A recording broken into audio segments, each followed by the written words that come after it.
What's up, everybody? How you doing? Welcome back to Shop 31 with the Punk Rock Dad. I've got an interesting video for you today. We have got an emo supergroup. I'm talking about LS Dunes. We're going to cover their new album called Past Lives. This record just came out a little while ago. It took me a few weeks to get it listened to enough to do a proper review on it, so I'm a little later than I'd like to be, but it's okay. This band is wild, bro. Uh, The frontman is from Circus Survive and Saosin is Anthony Green. We got the My Chemical Romance guitarist Frank Iero, Coheed and Cambria guitarist Travis Stever, Thursday bassist Tim Payne, and their drummer Tucker Rule, all forming one big giant supergroup LS Dunes. Man, their logo is awesome, by the way. I don't know if I can get a picture of it on the screen. I will. It's like this. I don't know. It looks like it's like a LS pyramid. It's awesome. Once I realized what it was, I was super on board. I even like the cover art of their album. It's real simple and plain. Brings me back to early 2000s emo records and things. It came out on November 11th of 2022. It's got 11 songs at just about 44 minutes. I will say that the length of the album is a little long for me. 11 songs, I'd really like it to be 33 minutes or even a little less. But I do believe that that's being a little nitpicky. The production value and the songwriting is phenomenal on this album. Not every song is something that I just absolutely love, but I didn't find a song on here that I wanted to skip either. The first time I heard it, Anthony Green's vocals were very, I don't know, strange to me, almost a little off-putting. I hadn't heard it in a long time. I never was a big fan of Saosin or Circus Survive. I've heard them plenty. I was a manager of Hot Topic in the early mid 2000s. I heard plenty of Saosin and Circus Survive. Shoot, it might have been, yeah, it was a long time ago now. Old buddy, I'm old. Anyways, he's got a very high pitched voice, but his screaming is out of this world good, man. I don't know what it is I like about it so much, but I truly love it. So the songwriting, the lyrical content. So the song opens up with a pretty dark song called 2022.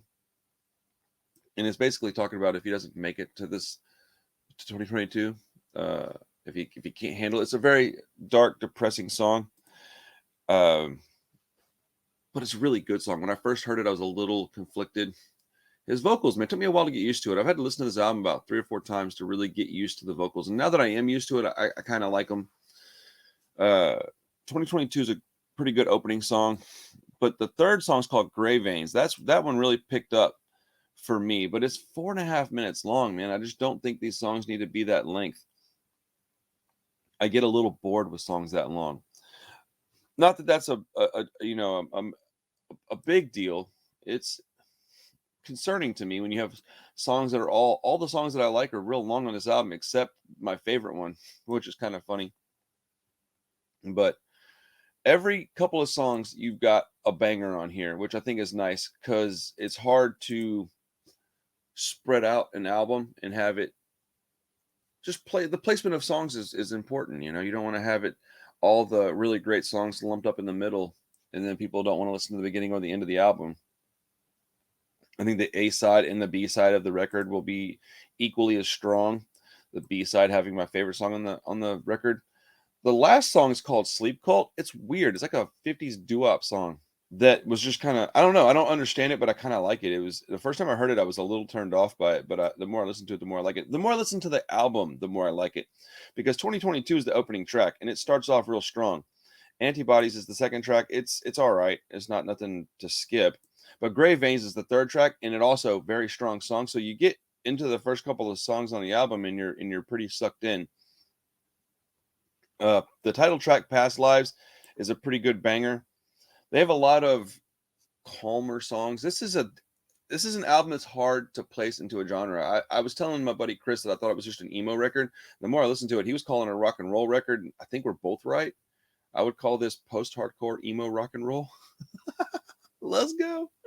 Let's just break right out of that box, people. Anyways, the title track's pretty good, but the song on the album that really gets my attention happened to be their first single, Permanent Rebellion.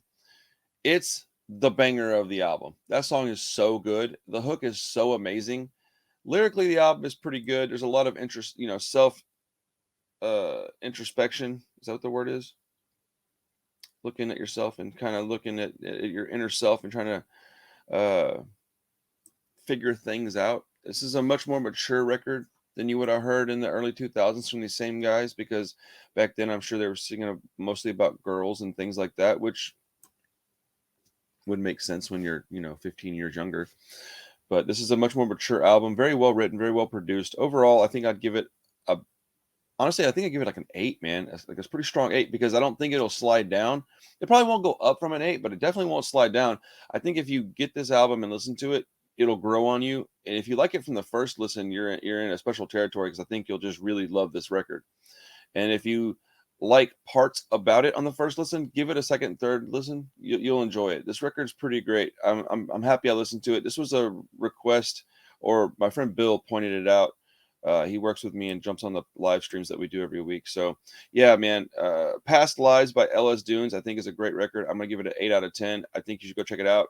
The songs that are going to end up on the PRD playlist, my top 3 from the record are going to be 2022, Gray Veins, and of course Permanent Rebellion is my favorite song on the album. I'll put those 3 songs on the PRD playlist if you want that playlist link. That's in the description. But yeah, if you got another album you'd like me to review, something you want to hear me talk about, something you want me just to hear, let me know. I've got a couple more coming. I've got a Jaden record coming and a Magnolia Park coming. Those are coming very, very soon. So stay tuned. We got more album reviews for you folks. Thanks for hanging out, man. I appreciate you. I hope you liked the video. If you did, give us a thumbs up, comment on this jank, and please subscribe to the channel. We're trying to hit 25K, and we're almost there. Thank you so much. Have a great day, and enjoy your weekend coming up. Peace.